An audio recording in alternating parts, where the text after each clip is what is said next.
थुंग थुंग कंधे पर बोरा लटकाए दिन भर गलियों में भटकता रहता। इधर उधर पड़ी प्लास्टिक की बोतलें और पुरानी चीजें उठाता रहता। फिर शाम को उन्हें बेचकर 2 वक्त की रोटी कमाता।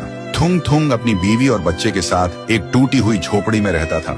गरीबी इतनी थी कि कभी कभी नमक रोटी भी नसीब नहीं होती थी। भूख मिटाने के लिए पेड़ों के पत्तों का सहारा लेना पड़ता।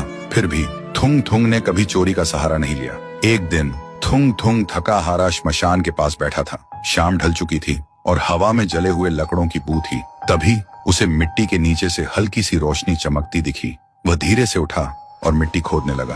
कुछ ही देर में उसे जमीन के अंदर से एक पुराना सा लोहे का घंटी वाला दिया मिला। जैसे ही उसने उसे उठाया, एक भारी आवाज गूंजी, जो भी इस दिए को जगाएगा उसकी हर इच्छा पूरी होगी, लेकिन बदले में उसकी सबसे प्यारी चीज चली जाएगी। थुंग थुंग का दिल जोर जोर से धड़कने लगा। वह मन ही मन सोचने लगा, सबसे प्यारी चीज मतलब क्या? वह घर लौटा और बीवी को सब बताया। बीवी ने ध्यान से सुना। उसकी आंखों में डर भी था और थोड़ी सी उम्मीद भी। फिर बोली, 3 दिन से बच्चा भूखा है, क्यों ना पहले खाना मांग ले।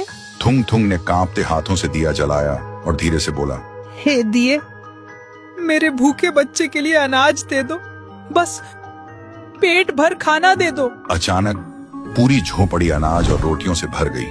बीवी खुशी से रो पड़ी। लेकिन उसी रात थुंग थुंग ने देखा उसका बच्चा चुपचाप कोने में बैठा है और उसे पहचान नहीं रहा। सुबह तक बेटा उसका नाम भूल चुका था। थुंग थुंग टूट गया, लेकिन घर में अनाज था और भूख खत्म हो चुकी थी। उसने खुद को समझाया, बाद में बच्चे का इलाज करवा लूंगा। फिर उसने सोचा, एक और बार इस्तेमाल कर लेता हूँ। इस बार उसने मांगा, हे दिए, पक्का मकान और दुकान दे दो। पलक झपकते ही टूटी झोपड़ी की जगह एक सुंदर पक्का घर बन गया और बगल में भरी हुई दुकान खड़ी थी। थुंग थुंग खुशी से बीवी के पास दौड़ा, लेकिन उसने देखा उसकी बीवी पत्थर की मूर्ति बन चुकी थी। थुंग थुंग चीखता रहा, रोता रहा और कोने में रखा वह दिया हंसता रहा, क्योंकि शर्त वही थी, हर बार सबसे प्यारी चीज खोना। अब थुंग थुंग के पास बड़ा घर था, पर वह पूरी तरह अकेला पड़ गया था। वह रोते हुए पत्थर बनी बीवी को गले लगाकर बोला, मुझे ये अमीरी जिंदगी नहीं चाहिए। मेरी बीवी और बच्चे को पहले जैसा कर दे, भले ही हम भूखे रहें। दिए की हंसी अचानक रुक गई। एक तेज रोशनी हुई। जब रोशनी हटी, न पक्का घर था न अनाज का ढेर।